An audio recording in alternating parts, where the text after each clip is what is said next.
স্বৈরাচার হাসিনা সমতল পথরের মতো ক্ষমতায় থেকে অনেক কর্মই করছেন, যা আমরা সবাই অবগত। আমি শুধু একটি উদ্ধৃতি দেব, এই দেশটা কিভাবে বিক্রি করেছেন। শুধুমাত্র এই কোন দেশের প্রধান হয়ে দেশে ভিসা ব্যবস্থা ফ্রি করা হয়েছে, ভারতে ভিসা ফ্রি করা হয়েছে। আপনারা ভালোভাবে চিকিৎসা নিতে পারবেন। কত বড় দেউলিয়া হলে এই ধরনের বক্তব্য রাখতে পারে। আগামী দিনে টেনে হিসেবে আন্দোলনের মাধ্যমে এই স্বৈরাচার সরকারকে হাসিনাকে নামাবো, এই আশাবাদ ব্যক্ত করে আমি আমার বক্তব্য শেষ করছি। বাংলাদেশ জিন্দাবাদ, বাংলাদেশ জাতীয়তাবাদী শ্রমিক দল জিন্দাবাদ, আগামী রাষ্ট্রনায়ক দেশ নায়ক জনাব তারেক রহমান জিন্দাবাদ, দেশ নেত্রী বেগম খালেদা জিয়া জিন্দাবাদ, আগামী শহীদ প্রেসিডেন্ট জিয়াউর রহমান অমর হোক, অমর হোক, অমর হোক।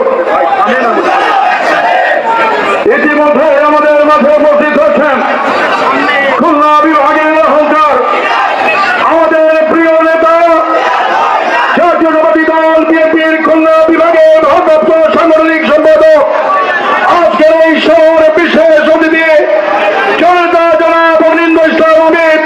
আমি তাকে সকলকে করতাল দিয়ে অভিনন্দন জানাচ্ছি। উপস্থিত হচ্ছেন অনিন্দ্য ইসলাম অমিত। সংগ্রামী ভাই এবং বোনেরা, আপনারা ব্যানারগুলো গুটিয়ে ফেলুন, প্লিজ ব্যানারগুলো গুটিয়ে ফেলুন, ব্যানারগুলো গুটিয়ে ফেলুন। আর খালিশপুর থানা বিএনপি আপনাদেরকে ধন্যবাদ, আপনারা ব্যানারটা গুটিয়ে ফেলুন। আর যে চেয়ারগুলি ফাঁকা আছে অনুগ্রহ করে দাঁড়িয়ে না থেকে, কষ্ট করে দাঁড়িয়ে না থেকে চেয়ারে বসার জন্য অনুরোধ করছি। যারা এই পাশে দাঁড়িয়ে আছেন চেয়ারে বসুন, চেয়ার না থাকলে তখন দাঁড়িয়ে থাকবেন। সংক্ষিপ্ত বক্তব্য রাখার জন্য অনুরোধ জানাচ্ছি দাসাস খুলনা জেলা শাখার বিপ্লবী সদস্য সচিব একে আজাদকে। আবুল কালাম আজাদ বক্তব্য রাখছেন। আবুল কালাম আজাদ। দেশনেত্রী বেগম খালেদা জিয়ার মুক্তি এবং উন্নত চিকিৎসার জন্য আজকে এই বিক্ষোভ সমাবেশের খুলনা জেলা এবং মহানগর কর্তৃক আয়োজিত আজকের এই সভার সম্মানিত সভাপতি জনাব এস.এম. অ্যাডভোকেট শফিকুল আলম মোনা, আজকের এই সভার প্রধান অতিথি হিসেবে উপস্থিত আছেন কেন্দ্রীয় বিএনপির ভাইস চেয়ারম্যান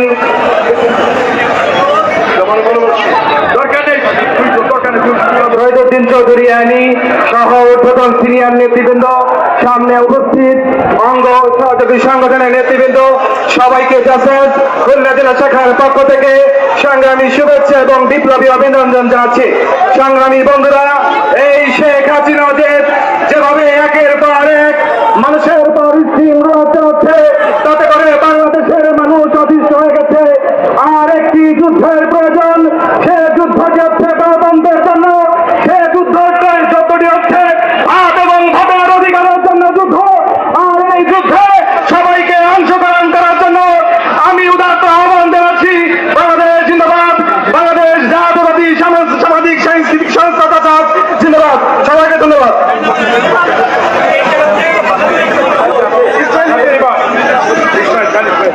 আজকে এই সময় সফল করার জন্য রূপসা উপজেলা বিএনপির একটি বিশাল মিছিল আমাদের মাঝে উপস্থিত হয়েছে। আমরা করতালির মাধ্যমে অভিনন্দন জানাই। এ পর্যায়ে বক্তব্য রাখার জন্য বিনীতভাবে অনুরোধ জানাচ্ছি শ্রমিক দল খুলনা জেলা শাখার বিপ্লবী সাধারণ সম্পাদক শ্রমিক নেতা খালেদ ইসমাইল হোসেনকে তার মূল্যবান বক্তব্য রাখার জন্য অনুরোধ জানাচ্ছি। বিসমিল্লাহির রহমানির রহিম। দেশনেত্রী বেগম খালেদা জিয়ার মুক্তির দাবিতে খুলনা জেলা এবং মহানগর বিএনপি কর্তৃক আয়োজিত আজকের এই বিক্ষোভ সমাবেশের সম্মানিত সভাপতি, খুলনা মহানগর বিএনপি সংগ্রামী আহ্বায়ক, খুলনার গণমানুষের নেতা আলহাজ জনাব অ্যাডভোকেট শফিকুল আলম মোনা, প্রধান অতিথি হিসাবে উপস্থিত আছেন বাংলাদেশ জাতীয়তাবাদী দল কেন্দ্রীয় সংসদের নবঘোষিত যুগ্ম মহাসচিব সাবেক ছাত্র নেতা জনাব শহীদুদ্দিন চৌধুরী। আমি বিশেষ অতিথি হিসাবে উপস্থিত আছেন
অ্যাডভোকেট তসলিমা খাতুন সুন্দর। 1 মিনিট। বিসমিল্লাহির রহমানির রহিম।